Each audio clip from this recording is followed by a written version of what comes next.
Hi guys, welcome back to my YouTube channel. It's your girl Ray. I just want to firstly thank you so much for taking out your precious time to watch this video. And I just want to thank you as well for all the amazing feedback that I've been getting from you guys. It's been totally amazing, and it's really nice and encouraging to be getting feedback from you guys. If there's anything that I can do to make this video better for you guys, please definitely let me know in the comment section down below. So, as I promised, this is part 2 of There Is Something About the Place. So, in the first video, we talked about the title, this topic, There's Something About the Place, and we talked about a few things. Firstly, if you have not watched the first video, I advise you that you pause this video, you scroll back up and play the first video, and this video will make so much sense. But for those that watched it, I'm still going to recap a little bit of what we talked about in the first video. So in the previous video, we talked about the importance of the place that we're in, physically, mentally, and spiritually. And we talked about Adam, and we talked about the fact that God placed Adam in the Garden of Eden. And after God placed Adam in the Garden of Eden, with his placement came his purpose, his provision, his parameters from God, and the promise from God. And we also talked about Abraham, who was told to move by God, and he ended up in the Bible becoming the father of all nations, the father of faith as we know it.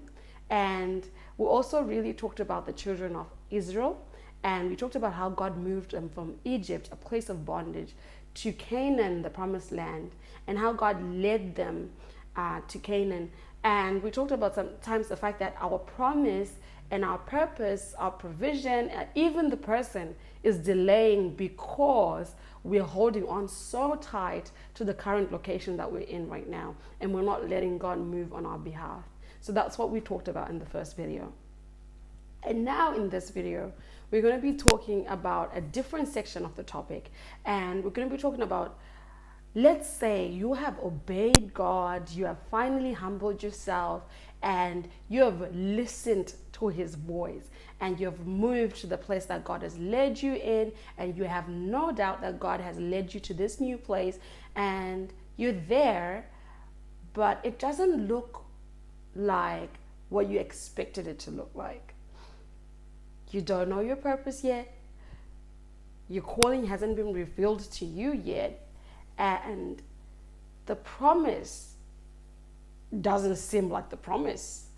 And even the person, you have been single for a long time, and you're saying, God, is the person going to come even? And you're crying out to God, Lord, why have you forsaken me? Because some of y'all are just that dramatic.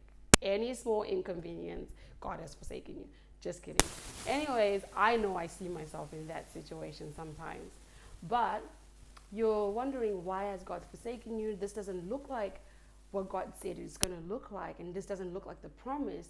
But I'm here to just remind you, this sounds and seems so familiar, because if you think about it, in the Bible, the Israelites, after being moved from Egypt, a place of bondage, by the way, they're walking to the promised land, Canaan, and the entire time they're complaining. They want to go back to Egypt. They're saying Egypt was better. At least in Egypt, we didn't starve.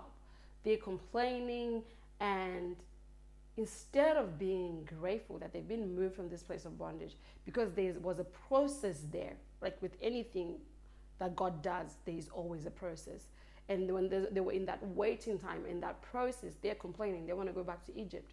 So before you start panicking or blaming God, my question to you guys today is, are you serving the place that you're in well?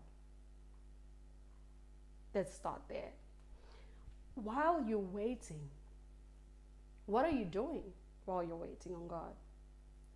Are you just chilling around and micromanaging God and letting him know that, Lord, I have been sick with this disease for 3 years? He knows you have had the ailment for 3 years, but you're just micromanaging him and saying, God, why has nothing changed in my situation? I thought you said. And God whilst you're questioning God, and instead of learning the lessons that you're supposed to be learning in the place that you're in right now, have you ever stopped to think that whilst you think God is delaying, He is actually waiting on you to learn the lessons that you have to learn in this season so that He can elevate you to the next season? So with that, I'm going to look at 3 people in the Bible that served their place well whilst they were in that place and they were waiting for the next level or the next season in their life. So the first person we're going to look at is Elisha. Elisha is plowing in the field when we find them in this scenario. And we find this in 1 Kings 19:19, and it says, "So he departed there and found Elisha, son of Shaphat, who was plowing with the 12 oxen before him. And he with the 12th Elijah passed him and his mantle and threw it upon him." So this is Elijah. He comes to the field where Elisha is plowing and takes his mantle, his coat, let's put it in this modern day, his coat, and throws it onto Elisha. If we just change up the scene a little bit, if Elisha had just said, I'm tired of this plowing thing, I am just going to go and check out what people are doing on Facebook, or what the trend is on Snapchat. I'm just going to go and do this, or get into a relationship that God has not necessarily approved, because I am tired of waiting. I'm tired of being alone. Everybody's just posting cute pictures on Instagram and I'm the only person that is always single. Or I'm just tired of waiting for God's provision. Maybe I would just accept this bribe at work because I'm tired for waiting for God's provision, because I don't want to be broke. I love the finer things in life. But he didn't. He was waiting on God patiently, and not just waiting and sitting around. He was actually serving the place well, because he's found plowing and working hard and listening to God's word. And with that, he goes on to become an amazing prophet. And then the next person that we're going to look at is Joseph. Joseph had some nasty brothers. Joseph's brothers sold him. This is not even a lie. They sold him and he was a slave. But then Joseph was not throwing a pity party like, oh, I'm a slave. My life is so terrible, like most of us do, and sit in our mess and just go, I don't like this season. I'm never going to make it. But Joseph in that moment decided that he was going to serve his place well. And when he served his place well, Potiphar, his master, noticed him and elevated him and made him manage the things in his household. And in that story, we find Joseph, and he becomes the governor of that area. And the thing is that sometimes some of us are in jobs, situations that are not necessarily our destination. Like in the same sense, we're in situations that are not necessarily our destination, but we are just saying we're not going to serve this place well. I'm going to start doing better. I'm going to start being more, having integrity when I'm in the job that God has given me, that my purpose. I'm going to start doing better when I'm in a different season. But when you're in this season, if you serve it well, you're going to get noticed and doors are going to open for you, and you're going to get promoted onto the next level. The next person we look at is David, the man that God himself says, the man after my own heart. David had a lot of brothers, and his situation was different in the sense that he was actually anointed to be king by Samuel. Anyways, anointed to be king by Samuel. And when the day that he was anointed, he wasn't even there. They hadn't even invited him to the party. He was there taking care of the goats, which was not a fancy role, by the way, but he was humble enough and served. And he was there taking care of the goats. And Samuel says, all these sons that are here, they're not the ones that God has chosen.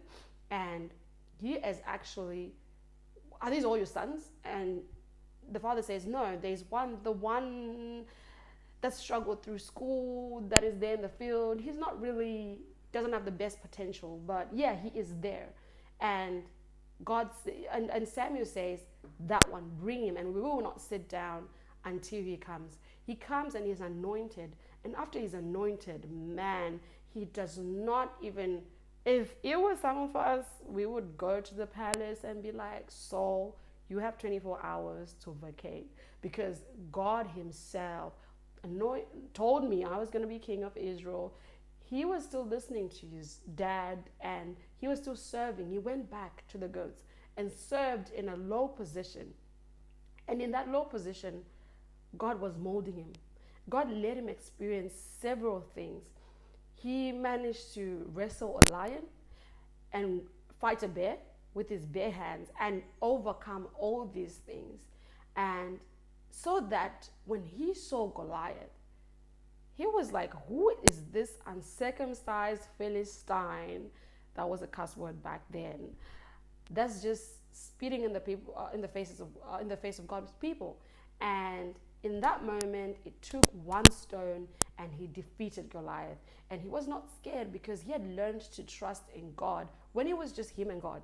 When there was no people, he was not changed. He was not going to be changed by the fame or anything, because he had learned to rely on God when it was just him and God in that place, in that season when they were walking together and he was serving the place diligently. So I just want to say something to you. Whilst you're complaining and saying, God, you haven't given me the things and the promises that you said you have for me, could it be that God is actually building your character so that when he elevates you, you're able to have the character to back that promotion, and that when situations happen, you have the character and God has molded you so much that you can withstand all the things that are thrown at you. And as well as the fact that instead of complaining, let us be serving the place that we're in diligently. Let us walk with God and listen to him and save the place well. And I promise you for a fact that definitely all the other things that he promised you will come.